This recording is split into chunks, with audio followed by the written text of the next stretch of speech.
Este es el primer práctico de la materia y trata acerca de cómo se inmoviliza un segmento del cuerpo que ha sufrido un traumatismo. La inmovilización de una fractura tiene por objeto mantener los fragmentos estables y en contacto para permitir que la naturaleza cumpla su cometido, es decir, la consolidación de los fragmentos. Existen varios métodos de inmovilización. En realidad, este práctico también se podría repetir al final del cursado cuando ustedes tengan una visión más completa del tema. Pero bueno, esto es para mostrarles los casos desde la antigüedad, cómo eran elementos básicos, pero siempre se pretendía estabilizar la fractura y ya hay un tratado de la época de Hipócrates. Es decir, ahora vamos a hablar en detalle sobre los métodos de inmovilización. Los objetivos por los que se inmoviliza una fractura son variados, pero estos son los más importantes. El dolor es menos intenso cuando el segmento lesionado está inmovilizado. El paciente no siente el crack de los fragmentos cuando moviliza el miembro. El edema es menor y la posición funcional permite que las articulaciones se encuentren sin tensión y puedan recuperarse fácilmente luego de la inmovilización. Mantener los fragmentos estables y en contacto permite, como habíamos dicho, que la naturaleza cumpla con su cometido. Este medio es el más simple y el más usado. El resto son férulas de neoprene adaptadas a las características del miembro comprometido. Estas férulas reemplazan al yeso y permiten ser retiradas para higienizar el miembro o empezar a movilizar la zona. El tapping es una cinta de algodón con acrílico adhesivo que se está usando últimamente, especialmente en las actividades deportivas. Algunos términos, por ejemplo, inmovilización, consiste en limitar el rango de movimiento de una extremidad mediante la colocación de vendajes, yesos u ortesis. Denominamos ortesis a un dispositivo rígido o semirrígido destinado a estabilizar un segmento corporal, como en este caso una plantilla ortopédica.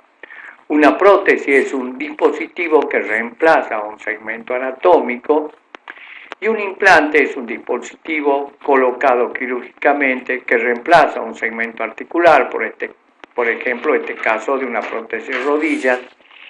A los elementos de osteosíntesis también se le denominan implante. Esto es un medio complejo de inmovilización y más difícil de adaptar en un paciente adolescente que tiene una severa deformidad de la columna, como vamos a ver, es una escoliosis, la cual es factible de ser corregida por este aparato en una etapa precoz del crecimiento.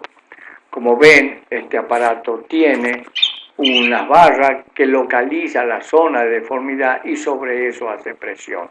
Esto apoya en la cabeza y el mentón y el paciente tiene que andar constantemente con este equipo si quiere corregir la columna. Evidentemente es un cuadro complejo.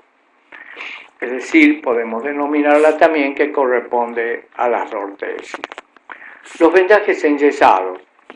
El vendaje enyesado es un yeso que viene con silicato de calcio sobre una red, digamos, casi como de plástico que se llama tarlatana. Las vendas tienen distintos tamaños, de 10, 15 y 20 centímetros son las más habituales. En cambio, hay un yeso acrílico que ya la venda está formada por fibra de vidrio y poliéster con un proceso que hace que fragúe. Esto hace que el vendaje sea más liviano y el paciente puede mojarse, bañarse, etcétera, etcétera. Pero también, por supuesto, los costos son más importantes.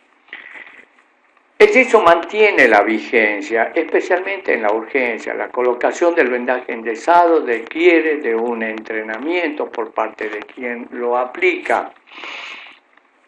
Debe mantener la posición funcional del miembro, evitar la compresión en los relieves óseos, mantener la zona adecuada de irrigación vascular, con una adecuada irrigación vascular, Y el médico debe estar preparado para reconocer cualquier complicación que pueda ocurrir en el paciente que está enyesado, especialmente en los casos que se está iniciando un síndrome compartimental, que veremos luego de qué se trata.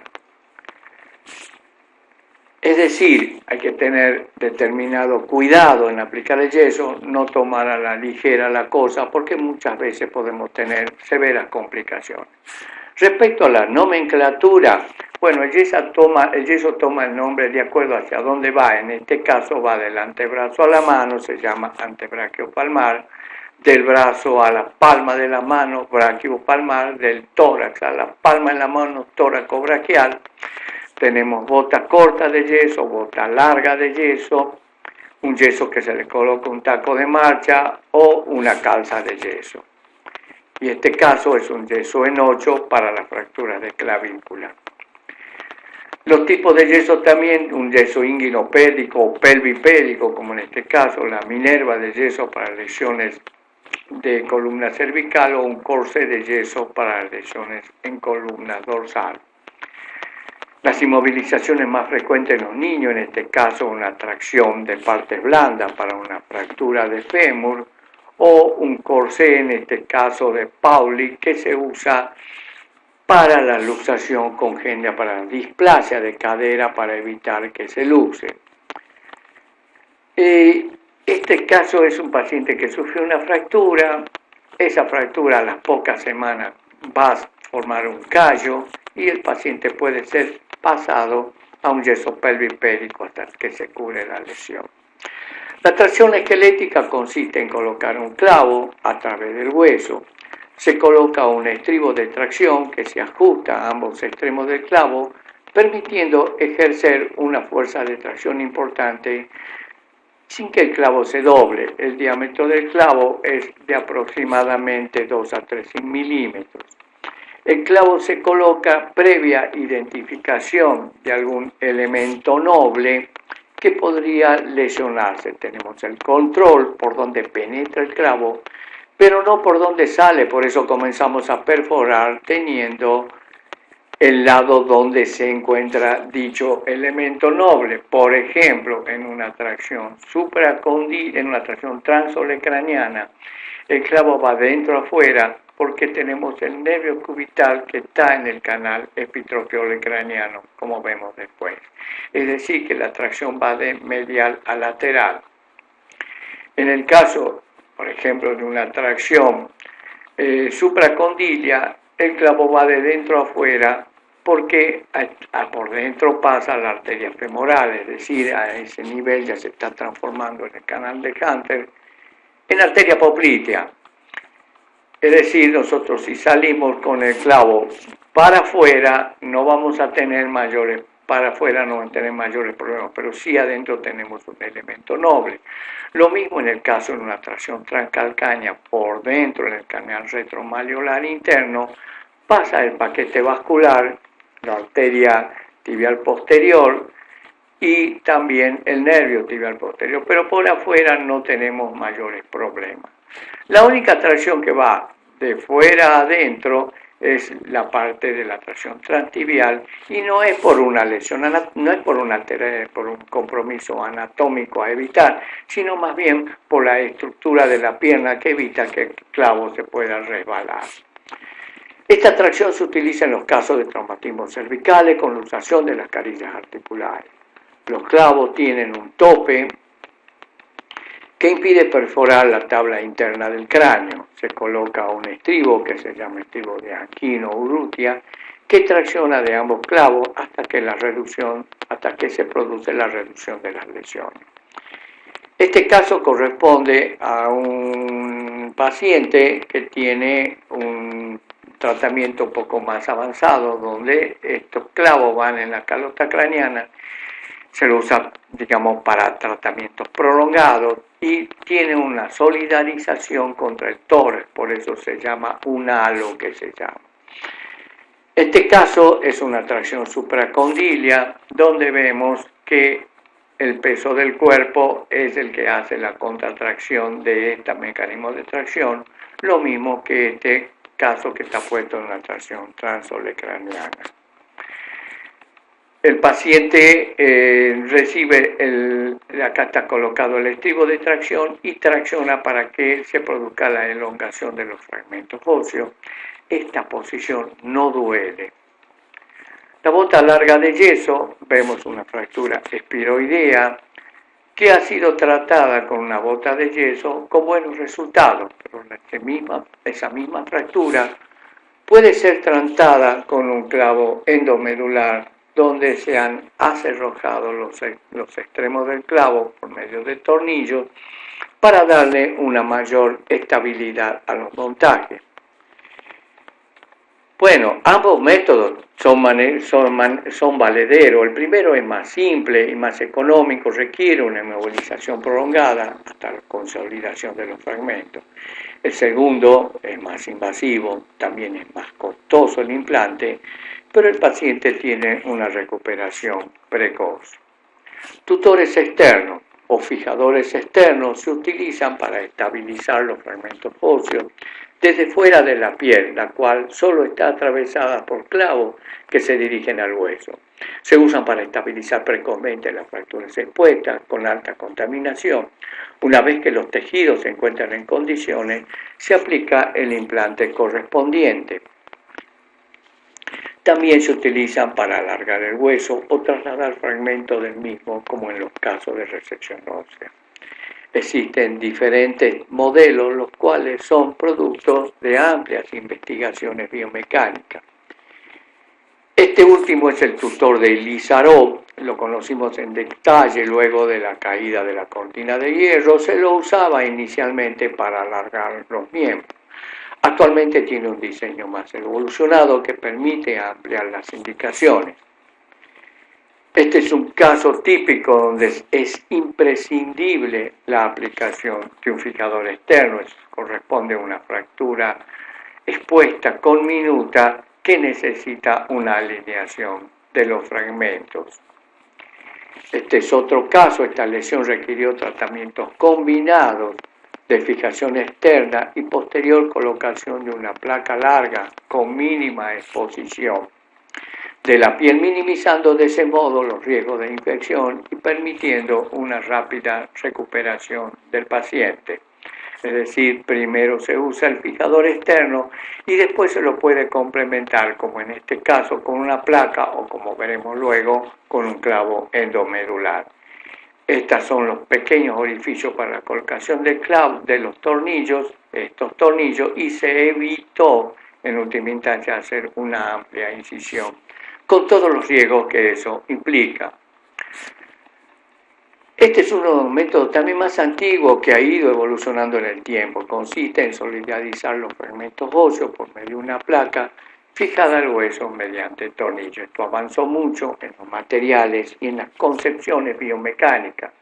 Como en este caso, por ejemplo, esto es una placa, corresponde a una placa convencional y los tornillos son estáticos, acá calzan y queda la placa rígida. En el segundo caso, los orificios de la placa son ovales y permite que a medida que el tornillo se va ajustando, se deslice sobre la placa y produzca un traslado de los fragmentos óseos, reduciendo mucho más la brecha como en el caso anterior. Esta placa se denomina placa de compresión dinámica o DCP.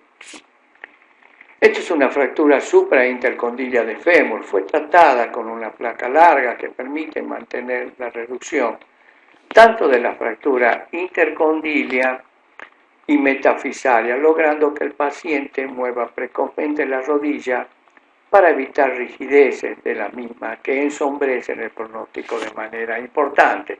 Es decir, se tienen los conceptos de congruencia articular, no tiene que haber desplazamientos mayores a 1,5 milímetros de las superficies articulares y una suficiente estabilidad mecánica que permita la movilización precoz de la articulación. Los modelos más nuevos vienen con tornillos roscados en la cabeza, que son tornillos bloqueados como en este caso, permitiendo la estabilización sin que la placa se apoye sobre el periósteo. La estructura es más estable y la consolidación es más rápida. Es decir, que en este caso esta lesión funciona con un tratamiento como si fuera un tutor interno. La placa convencional, los tornillos están a tensión, hay una fricción entre la placa y el hueso, hay una compresión del foco y eso muchas veces produce aflojamiento de los tornillos. En el caso los tornillos están bloqueados por rosca, el espacio entre hueso y placa permite que ese periósteo no se lesione, no hay compresión y no se aflojan los tornillos. Este esquema muestra en detalle cómo está conformada la placa bloqueada y la placa de compresión con bloqueo, como en este caso. Acá el orificio de deslizamiento y la placa bloqueada. Este es el efecto donde hay un espacio que permite que ese periósteo no sea aplastado y permite un montaje mucho más estable. Acá se muestran las ventajas de la placa bloqueada. La misma se desliza por debajo de la piel. Con mínimas incisiones se colocan los tornillos, como estructura es muy estable, se requiere un menor número de tornillos, la misma estabilidad del montaje hace innecesaria una gran exposición para lograr una reducción anatómica de los fragmentos. La placa se llama LIS en este caso, que significa un sistema de estabilización menos invasivo. Este caso muestra una fractura de pierna con gran conminución de los fragmentos. Fue tratada con una placa LSP bloqueada, deslizada, de forma subcutánea, que muestran los resultados con una buena consolidación ósea. No se buscó una reducción anatómica de los fragmentos porque la estabilización es muy buena y permitió que la consolidación se haga in situ. No todos son flores, las complicaciones con ruptura del implante existen y tienen que ver en la mayoría de los casos con una carga precoz por parte del paciente. Recordemos que la placa mantiene los fragmentos en su lugar para permitir la consolidación, pero no está diseñada para soportar el peso del cuerpo.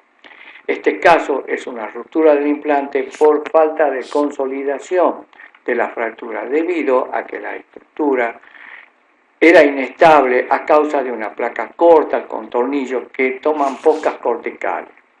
Un proceso infeccioso también puede ser la causa de que no consolide la fractura.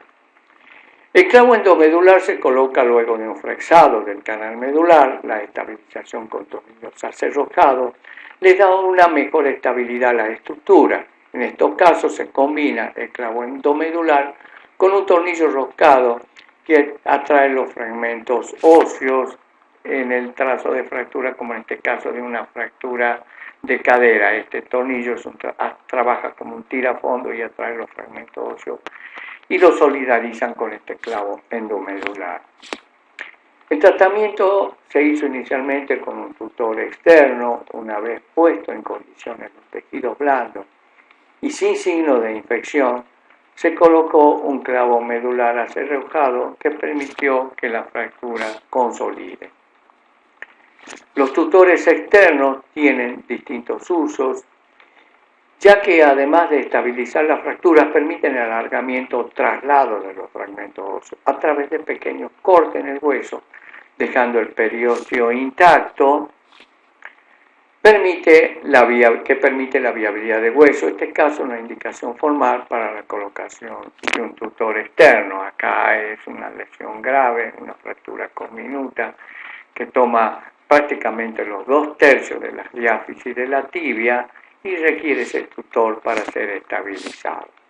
La estabilización de los fragmentos de pelvis es otra de las indicaciones principales en la emergencia, ya que la reducción y la estabilización cohíbe el sangrado, permite movilizar al paciente hasta colocar un implante definitivo. Este es un paciente que ingresa con un politraumatismo donde se colocaron diferentes tutores externos. Estos son ejemplos de diferentes tipos de tutores externos, como hemos visto para el fémur en un solo plano, o también en el caso de muñeca, o esta es una radiografía de un tutor externo de tipo Ilizarov. Este esquema corresponde a la estabilización lograda. Es un tratamiento combinado con un tutor externo de tipo AO, como en este caso. acá vemos la barra del tutorado y los anillos del tutor deslizado. Esto depende de un estudio biomecánico complejo y prácticamente tiene una respuesta satisfactoria. En el caso de requerir la estabilización con clavos endomedulares por una fractura diafisaria en los niños, se tiene que colocar los clavos evitando los núcleos de osificación que van a afectar a la larga el crecimiento óseo o a producir una asimetría del crecimiento.